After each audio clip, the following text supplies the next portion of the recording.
Hello, welcome to Factory Talk, our regular conversation about British manufacturing. Now, giving us his unique insight this week is Joe Handsaker. Joe is the CEO of Elements Technology, based in Sheffield. Joe, thank you very much for being on Factory Talk this week. Now, you've got a PhD in clinical biomechanics and also a background in sports science. So my question is how, and I suppose why, did you get into manufacturing?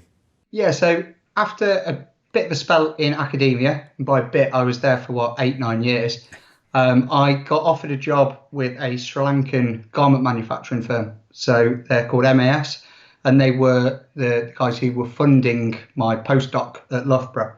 So I kind of started there as a biomechanics consultant, but ended up being more of a scientific consultant. So anything to do with any form of science, but mainly about kind of human movement, but it turned to be a bit more generic. So I was writing patents and doing training for them.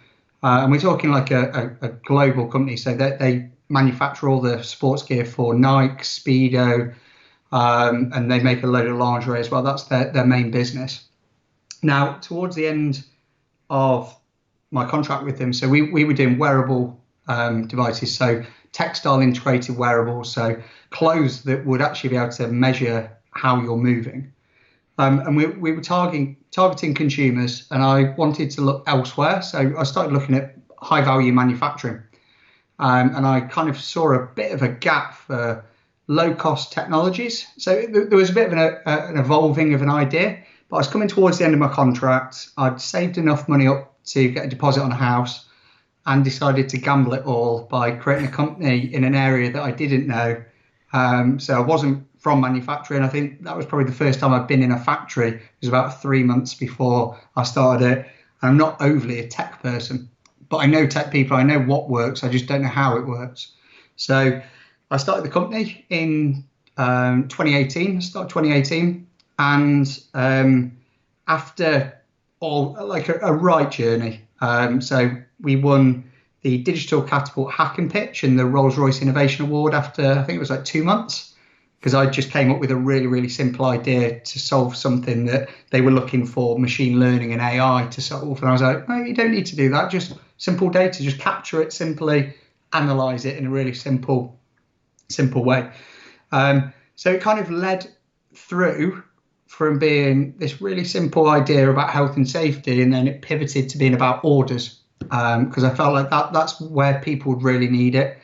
And then pivot after pivot after pivot, and we ended up kind of where we are now, which is a company that ultimately aims to provide a flavour of industry for SMEs. So bringing the technology and the price point and the complexity and the accessibility down to a level where any SME, whether they've got 2 members of staff or 200, they can all get a benefit from this kind of technology, rather than your kind of more traditional, if you can say that for Industry 4, your more traditional Internet of Things sensors, AI, machine learning, robotics, all these really complex things that maybe are too far beyond.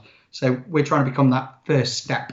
Right. You covered a multitude of things there. I noticed, by the way, it looks like we're speaking to you from home this morning. So the deposit obviously did okay in the end. You obviously got the place in the end. Now, one of the things I want... What were you going to say? This is my parent. Perhaps it didn't then.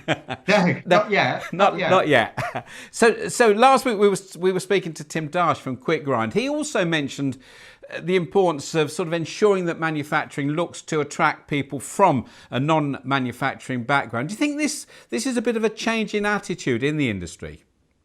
I think it might do, yeah. So this is something that I've been kind of talking about probably over the last year.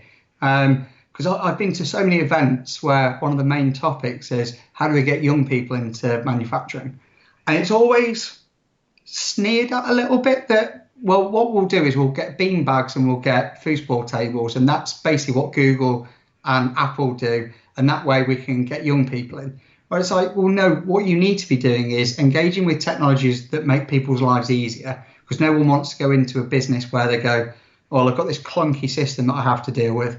And things like working from home where possible. And basically a lot of the things that companies are being forced to do right now, I think is some of the stuff that will attract young people in the future. The other thing is anything that people go, oh, that's quite cool. So giving people little projects, things that get people involved.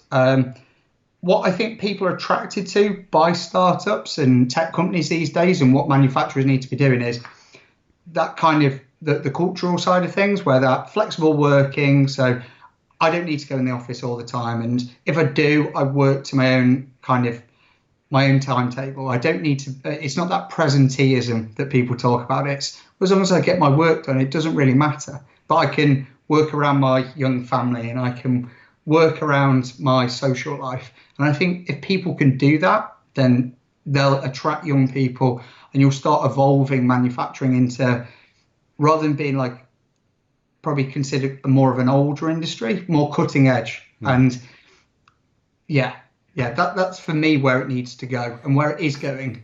Right. Well, let's talk about, you mentioned Industry 4, Industry 4.0. Where are we at currently? Do you think is it still progressing like it should have done? I mean, without getting into all the whole COVID thing, this year's been a bit of a nightmare. Industry 4, then, where are we at the moment?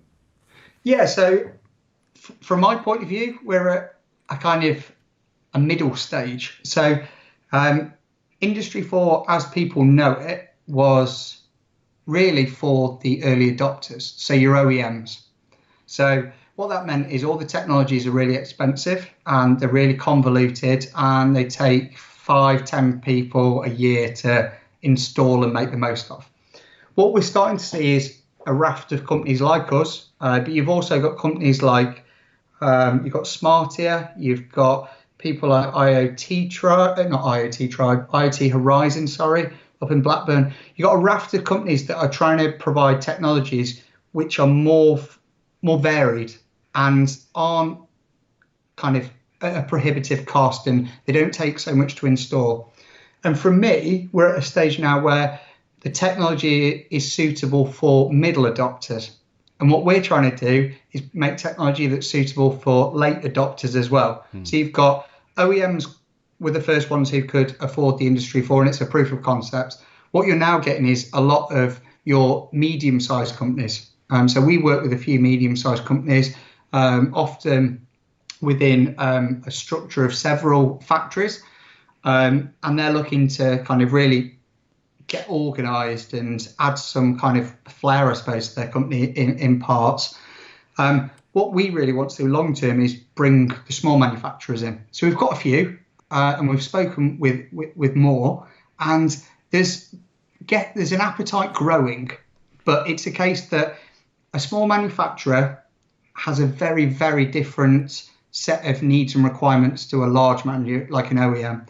So my thing has always been, if you go to a conference or an exhibition or an event, if you want to speak to somebody from Rolls-Royce or Airbus, they're 10 a penny. They're always there, but you're going to have to go up many kind of chain, like the chain of command, to actually speak to somebody who can make a decision. With SMEs, if you speak to somebody from an SME, they tend to be the person who's going to make the decision. But the problem is they're so busy, they don't go to events and expos. So everybody in like a 20-man company is at capacity. Whereas in a bigger company, you've got these people who've got the free time to just have a play.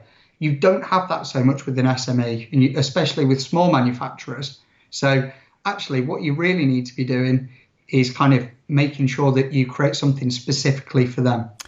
The thing with things that are revolutionary, often we don't realise they are until after the event, when we look back on it and say, oh, that was revolutionary. We're in the middle of Industry 4 now. So how revolutionary can you say it is without the benefit of hindsight? I think it will be. I don't think it necessarily is yet. And I think what Industry 4 means to people and what it looks like will change. So like from my point of view, I think there's a huge scope for simple technologies. So like for us, we use mobile phones and contactless technology, and we're effectively we're just a software company that creates simple software. But actually what we're doing is providing IoT-like benefits. So the phones are things connected to the internet. So technically they're Internet of Things, but actually it's so much more accessible than having sensors. And you don't need to train someone how to use a phone. They just know how to use a phone. And if you say it's got contactless, well, I tap it. There we go. I know how to use that as well. Now, I think there's a real opportunity for not just us, but a lot of other companies using simple technology. So you've got Starling based out of Sheffield who do work instructions. Again, all you're doing is taking something that was on paper, put it into a digital form. One, it makes it a bit more adaptable, and you can add videos in, you can add photos. But it just means you've got those records. So the fact that you're digitizing everything just makes it removes so many of these like intangible time wastings that people don't really know. So there's always your big benefits of, oh, well, if we don't do this, we're going to save loads of time. But there's so many little ones of, oh, yeah, I suppose we do normally spend probably 10, 15 minutes a day chasing around an order looking for it. Well, if we remove that, that will start to add up. And this is where tech that's where it should be, or should be going. It should be looking to improve on what's currently happening rather than try and be revolutionary. It should be that whole evolutionary rather than revolutionary will make it more adoptable for everyone. Yeah. And it doesn't need to be so transformational. I've got a bugbear with people trying to be disruptive. You don't need to be, but like disruptive's fine in some areas, but in others it's actually better to do something a bit more familiar, from my point of view anyway. Yeah, I mean, when you sit and read about the Internet of Things, it all sounds, as you say, it sounds revolutionary and futuristic. It sounds like a sci-fi movie, but from what you say, people are doing it anyway at the moment. Yeah, well, this has always been my thing about SMEs is they're being told that they're not Industry 4 ready, and then you go, well, what is Industry 4 then? What do you mean by that? And you've got one description of Industry 4 is cyber physical systems, which only really applies to IoT. It doesn't apply to any of the other technologies. So then if you go, right, well, it's basically digitizing. So you had, what was it? First one was steam power, electrification, then robots, and now we're at digitizing. Well, most companies have got an ERP system and they use like Excel sheets. Well, they are actually using digital systems. They're just not described as Industry 4.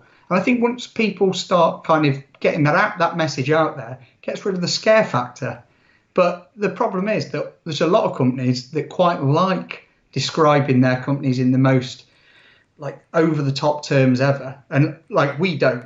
Nowhere on our website do we say Industry 4, Internet of Things, big data, machine learning, artificial intelligence. Yet we do all of them. Like one of our features does, like it predicts when your orders are going to be ready. Well, technically, we're using Internet of Things devices, which we then create big data. We've got big data from them, which we then use machine learning and artificial intelligence to make predictive analytics. But I don't think you should tell anybody that. All that people care about is we can tell you when your order is going to be ready. And I think that's where Industry 4 is missing out. Like everyone's trying to go down the Silicon Valley route of overcomplicate terms. So you've got a simple product that you explain in a really complicated way, whereas we've got a complicated product behind the scenes that is presented in a really simple way. And that's where I think people are missing a trick, really. I think that's what people should be doing, going, oh, actually, we can just create value for you in a really simple way, and it's not scary. The thing I want to ask you is the message that needs to be put across one that needs to be heard by manufacturers rather than tech companies, if you like? No. I actually think the opposite. This is another thing that I've kind of pushed is it's all well and good everyone telling SMEs that they should be adopting technology if none of the technologies are suitable for them. So actually, the burden should be on tech companies to a point, but also government agencies and funding providers to actually give SMEs the incentives to give startups the incentives to build things for SMEs. Because we kind of went on it in that actually the market opportunity is huge. Like 98% of manufacturers are SMEs, 92% are small manufacturers, so less than 50 staff. And you probably see most of those are around 20. So there's a huge, there's 80,000 of those, 80,000 companies there, and there's a huge market. But we kind of, again, stumbled across it because we were told to go, to consider it. I don't think enough people are told about that. I think most people go, and it might change now. It really might change now after the announcements the last few weeks. But typically everyone goes, I want my products to be in Rolls-Royce and Airbus and Boeing and these huge companies, which is fine, but it's really hard to get into them. And actually, if you hit the right spot, the SME market is huge. It can be lucrative, and ultimately it's going to benefit UK manufacturing more than improving one or two big companies. If you can improve and really help hundreds of small companies, the amount of benefit you'll have to the whole country will be so much more.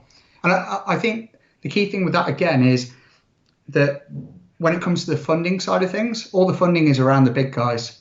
Well, actually, you should be looking at their supply chains. If you can make their supply chains more competitive and the quality better, then that makes the final product better. And I think that's, again, a trick that's being missed. And Made Smart is doing a great job, but I think there can be more push towards that kind of area. Yeah. Let's just finish, Joe. It's been really interesting talking to you, but I just wanted to cover factory now. Something that's come up during these shows is the number of people that are getting involved, and I believe it's something that you're getting involved with too. Yeah, so we've recently created a page. So it's going to be great for us because it's a nice place to put all our content together for a start. So the fact that we'll be able to piece together all the video content, but also our press releases, which I think we're going to start doing a lot more because we'll have somewhere to put them, which will be nice. So we've got lots of content. As you've guessed, I'm quite opinionated about various things across manufacturing. So it'd be quite nice to just air my thoughts in a nice way. But then also that kind of mall feeling where you can go on and you've got the various companies. And I know you guys have got some really interesting things coming up as well, various different areas. And I've got my ideas that I've been kind of spouting out about how you can do virtual expos and stuff like that. So yeah, I'm really excited for it, if I'm quite honest. So yeah, our page is live now, so you can check that out. Joe, good to talk to you. Thank you very much. Joe Handsaker, the CEO of Elements Technology. Thank you very much indeed for being on Factory Talk this week. And that's it for the show for this week. We'll be back with another Factory Talk next week on MTD. Bye-bye now.